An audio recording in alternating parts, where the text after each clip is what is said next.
c'est une affaire française, une affaire européenne. Le plaisir qu'on a de vivre dans une démocratie. L'important, c'est d'avoir vécu un moment ensemble. Depuis 1997, dans le pays de Bitche, depuis 2005 à Sarreguemines et Sarralbe, des JRI sillonnent l'arrondissement pour relater l'info locale. Des heures d'archives ont ainsi été enregistrées sur des cassettes, des DVD, des disques durs et des serveurs. La mémoire audiovisuelle du territoire.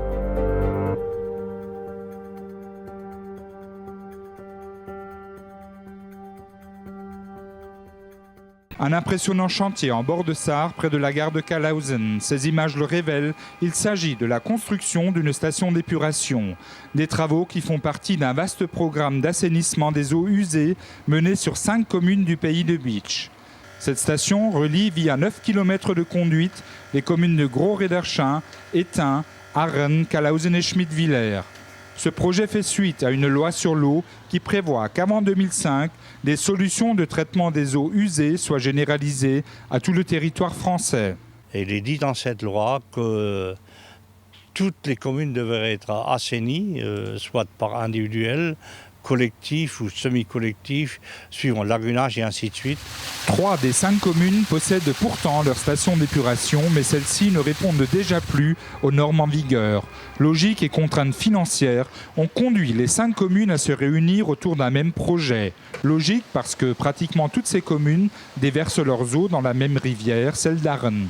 Contraintes financières parce que réunis, les frais sont partagés, sachant que le coût actuel du projet se situe à 43 millions de francs.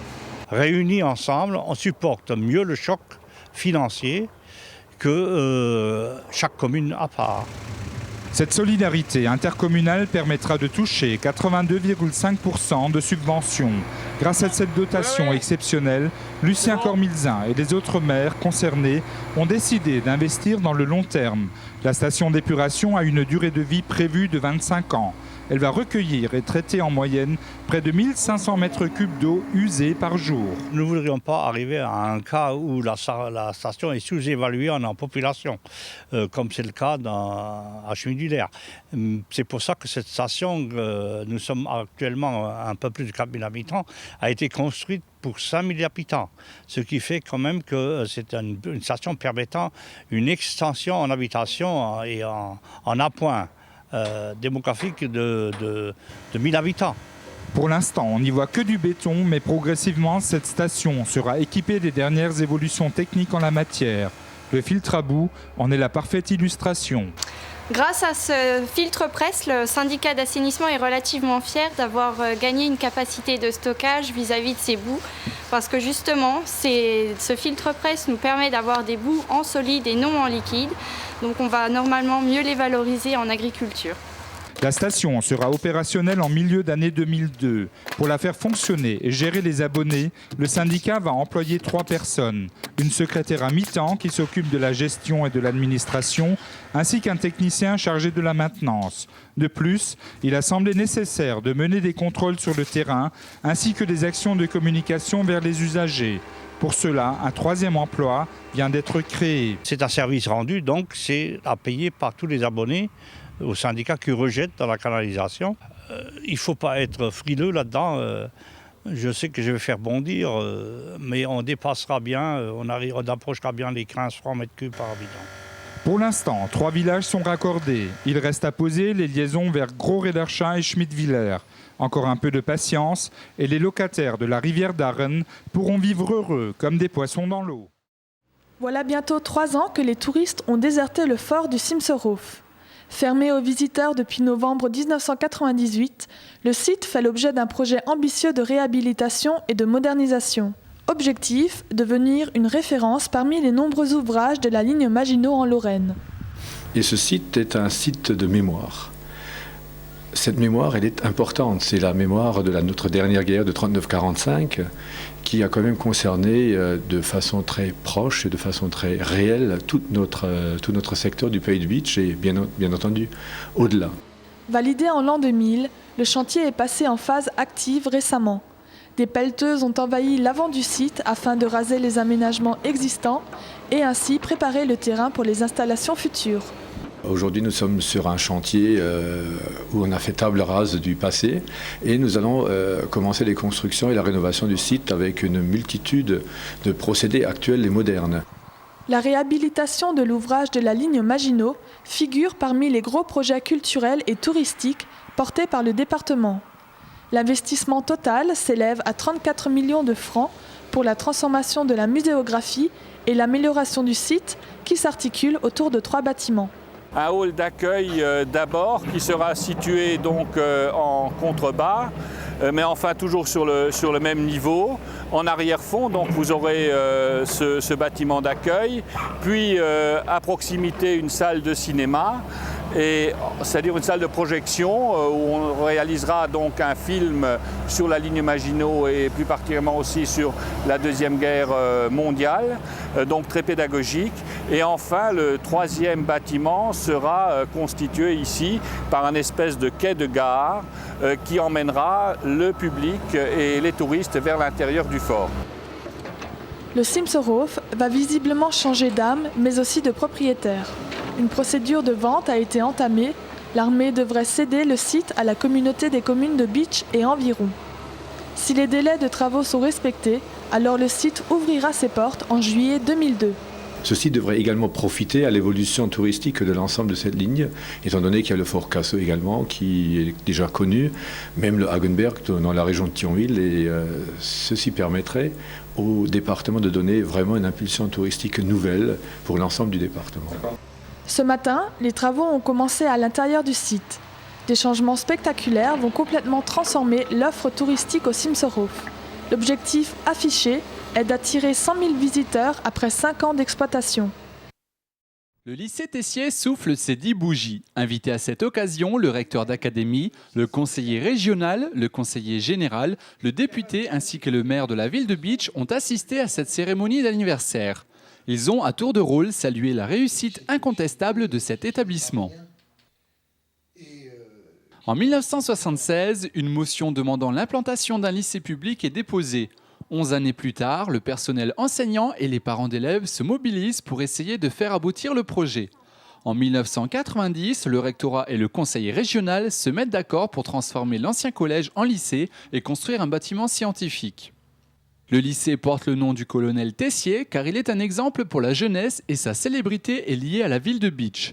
Son ouverture s'est faite en septembre 1991, le résultat de la mobilisation des habitants du pays de Bitche. Il faut d'abord dire que les habitants du pays de Bitche se sont bien battus. La preuve, on fête le 10e anniversaire de ce lycée qui à l'époque était revendiqué et ça n'était pas évident de l'accorder. Et on constate que le lycée, ça marche. Finalement, ce combat démocratique a abouti à quelque chose que nous visitons aujourd'hui, qui est important pour Bitche, qui est important pour le pays de Bitche, parce que c'est ici qu'on transmet les savoirs et qu'on prépare le futur. Pour M. Lordier, ancien proviseur du lycée, la proximité est un atout qui a séduit la population. Le premier bilan qu'on peut en tirer, c'est que nous avons largement les élèves qui étaient prévus. C'est un gros souci à l'époque, c'est sûr, mais avec 450 élèves, 500 élèves, le lycée a bien rempli son contrat. Depuis, les effectifs sont stables aux alentours de 500 élèves. Les forces vives de ce lycée sont composées de 475 élèves répartis en 16 classes ainsi que 38 professeurs. On pourrait craindre un lycée fermé sur lui-même. Moi, j'ai vu des opérations culturelles avec la poésie, j'ai vu des opérations culturelles avec les échanges avec l'Opéra du Rhin. J'ai vu aussi, d'un point de vue international, les formations, des échanges avec la Tchéquie, avec l'Australie. Moi, il me semble que les conditions sont réunies pour 3 bonnes années d'études pour obtenir le baccalauréat dans de bonnes conditions. Éric Fardet, actuel proviseur, assure que le lycée est fortement engagé dans la valorisation de l'enseignement des langues et des nouvelles technologies. Vous savez qu'on est le lycée public qui se trouve sur la réserve mondiale de biosphère. Eh bien, je crois que c'est quelque chose à valoriser. Il y a aujourd'hui des matières, des façons de travailler qui permettent d'échanger beaucoup avec des partenaires de cette qualité. Eh bien, je crois qu'il y aura encore beaucoup de choses que l'on va pouvoir monter dans les mois à venir. Après avoir visité l'établissement, le proviseur a invité les élus à planter un tilleul pour montrer que le lycée a encore de belles années à vivre. La relève semble d'ailleurs assurée.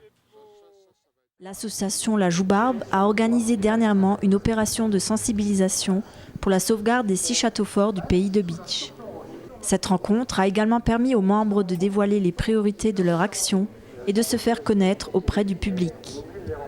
Mise en place le 15 juin de cette année, cette toute jeune association a pour but de mobiliser la population et les pouvoirs publics afin de remettre en sécurité et de réhabiliter les vieux châteaux qui font partie de notre patrimoine, un patrimoine menacé par le temps et l'érosion. On a toujours été conscient d'avoir ces châteaux, que ça représentait une richesse. Et puis voilà, ils nous sont interdits, d'où la création de cette association, que j'ai d'ailleurs encouragée, la création. Et le mouvement qui se fait jour et qui s'étend, et où il y a des adhérents qui s'ajoutent, il faut les défendre et surtout éviter leur disparition, c'est ça. Le problème à l'heure actuelle, c'est carrément les sauver. Sauver un patrimoine, si nous ne réagissons pas aujourd'hui, il disparaîtra jamais. Impossible. Pour monsieur le député, sensible au problème, le Waldeck et le Falkenstein, deux rares vestiges, méritent que l'on s'y attarde pour qu'ils ne soient pas oubliés. Il faut sauver ce patrimoine avant qu'il ne disparaisse. On ne va pas y mettre des millions et des millions, mais sauver le patrimoine tel qu'il est, qui est un témoignage du passé et qui s'inscrit tellement bien dans ces Vosges du Nord. C'est une beauté, un élément qui s'ajoute à la beauté du paysage, tout simplement. Alors allons-y, c'est aussi simple que ça. Ça ne coûtera pas les millions que coûtent certaines entreprises qu'on connaît dans le département ou ailleurs. Il suffit de pas grand-chose au regard d'autres investissements qui, mon Dieu, sont peut-être moins urgents et peut-être même moins utiles.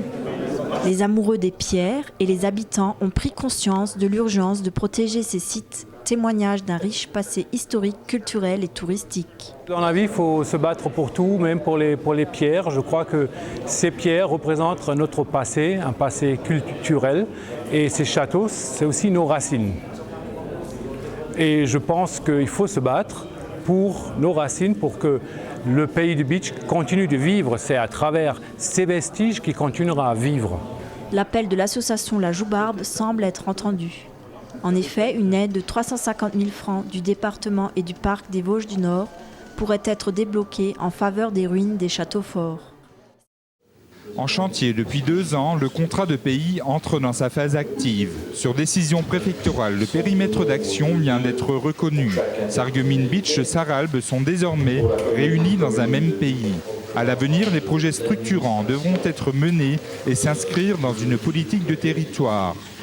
L'idée du pays, c'est de promouvoir les actions et les projets menés par chacune de ces communautés de communes, de les fédérer, de les harmoniser et de pouvoir négocier pour chacune de ces communautés de communes des contributions financières auprès de l'État, de la région, voire du département.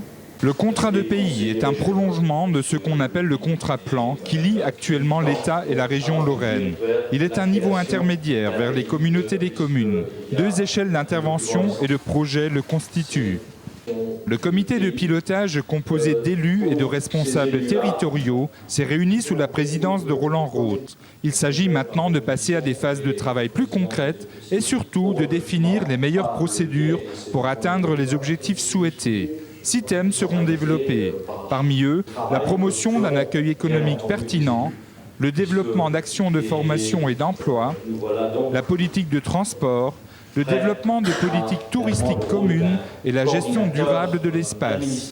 Et ce sont l'ensemble de ces projets-là qui pourront être défendus par le pays, puisque l'échelle de la communauté de communes ne sera pas toujours l'échelle pertinente pour défendre un certain nombre de projets. Pour compléter le travail des élus, un conseil de développement sera mis en place. Il sera composé non pas d'élus, mais de personnes représentatives du monde socio-économique. Sa responsabilité relèvera davantage d'un rôle consultatif et de proposition, les élus continuant à rester décideurs des projets. Il convient tout de même de signaler que les communes dans l'ensemble ne se sont pas mobilisées de manière forte autour de l'idée d'un contrat de pays sur l'arrondissement. Sur 80 d'entre elles, on recense à peine 40 avis favorables. Un résultat qui, comme l'a souligné le président Roth, relève beaucoup d'un manque d'information des élus et de la population.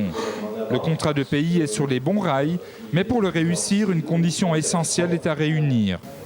La mise en place du pays, comme la mise en place des communautés de communes, relève de la volonté locale de le faire. Le pays Sarreguemines Beach Sarralbe est à sa naissance. Il a fallu le créer, ce n'était pas facile. Maintenant, le plus dur reste à faire, travailler ensemble et faire émerger des projets collectifs ou de secteurs ambitieux.